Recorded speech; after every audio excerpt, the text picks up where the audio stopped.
정도면 해결 잘 될 것 같다. 그 변호사들이 전관이었다고 기억을 한다. 깜짝 놀라서 전화를 했다. 정말 죽을 수도 있는 상황이었구나.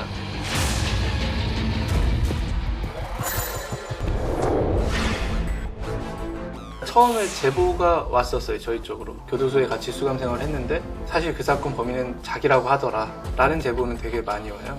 근데 이 사건 같은 경우는 제보자가 얘기하는 게 용의자로 지목됐던 사람은 본인이 저지른 범행이다 라고 인정하지 않지만 제보자는 그때 당시 상황을 정말로 이 사람이 현장에 있지 않았으면 알 수 없는 내용들을 들었다고 얘기를 하고, 그래서 사실 노영동 화재 사건이라는 거는 기사 서칭해도 진짜 몇 개밖에 안 나오거든요.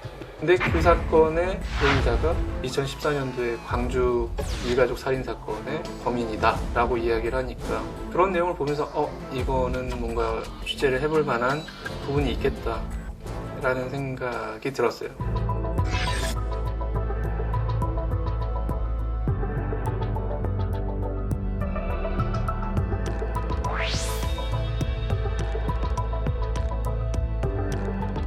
저희가 찾으려고 백방으로 노력을 했는데 아무도 기억을 하는 사람이 없었어요.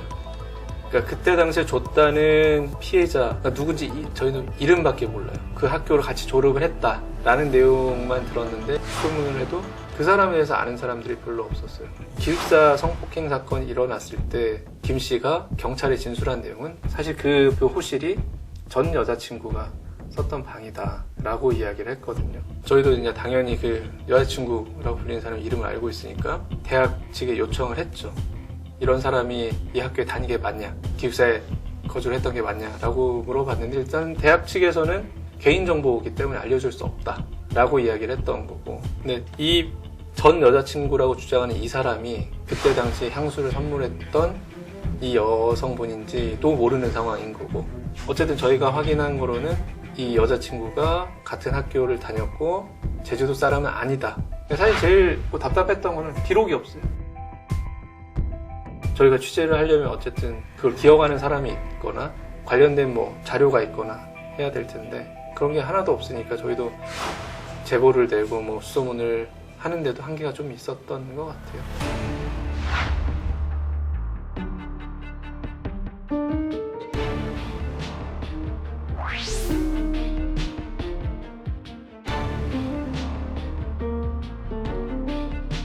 시그니처라는 건 어떤 범행과 관련돼서 이 사람이 손에 익은 어떤 행위를 하는 것을 보통 시그니처라고 이야기를 하잖아요. 그때 당시에는 수용자들한테 DNA를 채취하는 게 의무가 아니었대요. 그러니까 DNA 채취를 하지 않았던 거죠. 현장에서 담배를 버리는 이런 행위들이 되게 자연스러울 수 있죠. 2006년 이후로 언젠가부터는 수용자들의 DNA 채취를 의무적으로 하게 되는 거예요.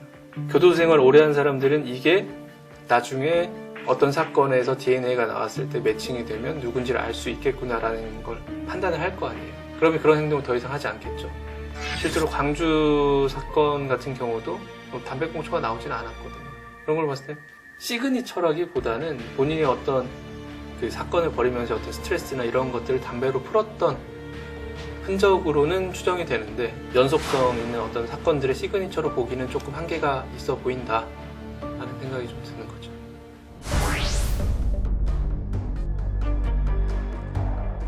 많은 전문가들이 만약에 이 노영동 사건까지 김 씨가 저지른 게 맞다면, 그리고 광주 사건 같은 경우도 피해자 최 씨와 최 씨의 어머니, 최 씨의 딸 3명을 2시간 동안에 살해를 하잖아요. 이런 것들을 연쇄살인이 아니다라고 얘기하는 전문가들도 있어요. 연쇄살인이 아니라 연속살인으로 봐야 된다. 뭔가 내가 범행을 저지르려고 이제 계획을 하고 준비를 하고 벌이는 게 아니라 충동적인 감정의 폭발 때문에 사람을 살해하는 거거든요. 많은 전문가들이 광주 사건을 통해서 봤을 때 김 씨를 이제 분석하는 게 어떤 상황에서 충동적이고 폭력적인 어떤 감정이 폭발을 해서 살인을 한 게 아니냐 이렇게 좀 보여지는 거죠. 근데 제가 취재를 하면서 느꼈던 건 성이 목적은 아닌 것 같다는 느낌을 되게 많이 받았어요. 광주 사건 같은 경우는 돈 관련된 문제가 있는 사이였다 이런 얘기도 있거든요. 그러니까 노영동 사건은 김 씨가 범인이 아닐 수도 있지만 이 사건도 마찬가지로 금품이 없어졌거든요. 기숙사 사건도 마찬가지로 금품이 없어진 사건이에요. 그런 걸로 봤을 때는 금전적인 문제로 시작했던 사건이 감정적인 폭발을 통해서 살인까지 이어진 게 아니냐라고 보는 거죠.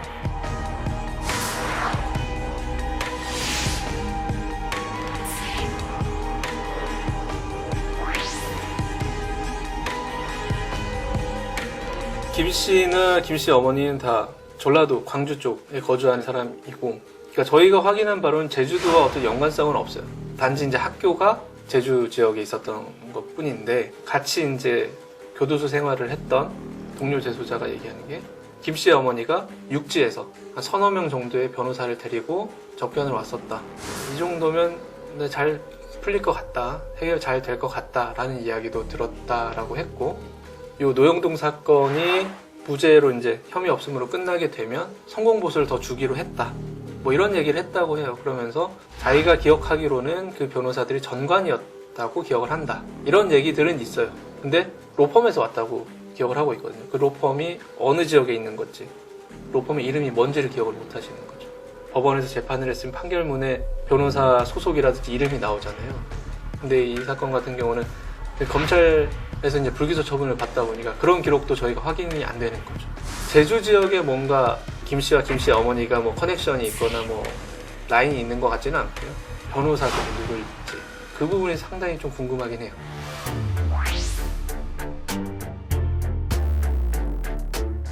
경찰이 수집한 증거들을 가지고 송치를 했는데 이게 불기소 처분을 받은 거잖아요. 증거 불충분으로. 이거 이외에 다른 증거가 이제 나와야지 재수사를 할 수 있는 명분이 생기는 거예요. 근데 이미 14년이나 지난 사건이고 새로운 직접 증거를 발견한다는 건 사실은 거의 힘든 상황이거든요. 그러면 결국은 공은 이제 검찰로 넘어가야 되는 상황인 거죠. 왜냐하면 검찰은 이 사건을 송치받았고 뭐 종결된 사건이긴 하지만 기록도 다 가지고 있고, 근데 본인들은 어쨌든 2007년도에 증거불충분으로 무혐의 처분을 했어요. 검찰들도 사실 끝난 사건이거든요. 검찰 입장에서도 이 사건을 다시 이제 열어서 수사를 할 수 있을까? 현실적으로 좀 불가능한 부분이 있어요. 방송에도 나왔지만 유가족이 재수사를 요구를 한다거나 국민청원을 한다거나, 그게 아니면 현실적으로는 좀 불가능한 상황인 것 같아요.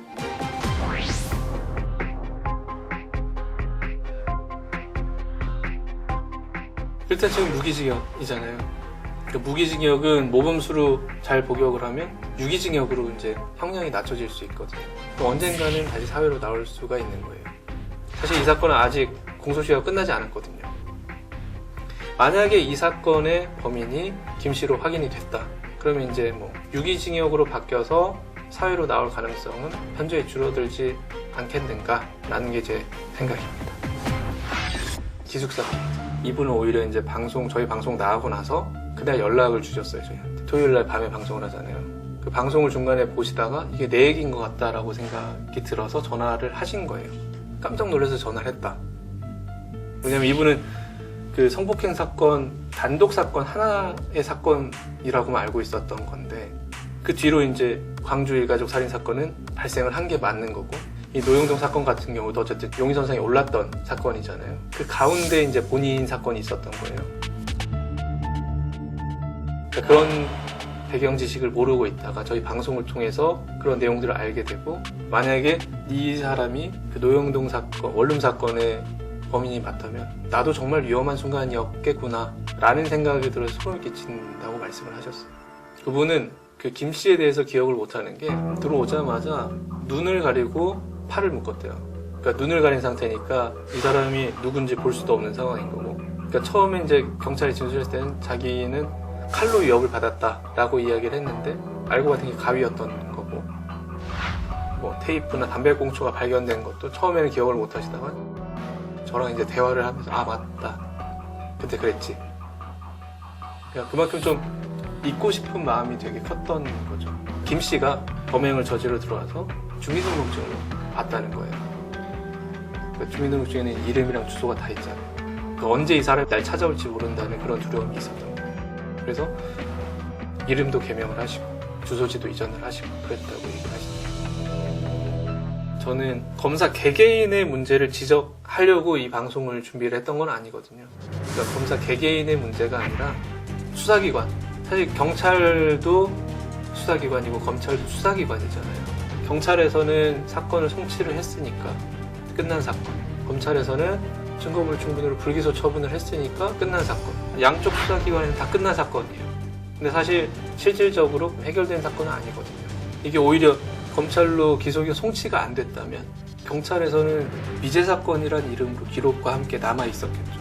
그럼 경찰은 계속해서 수사를 했겠죠. 실제로 돌아가신 사람이 있고 그 사람 주변에 유가족들이 있는 거잖아요. 그분들의 뭐 억울함이라든지 한을 풀기 위해서라도 수사기관들이 끝까지 좀 사건을 해결하려는 노력을 해야 되지 않을까 라는 생각이 듭니다.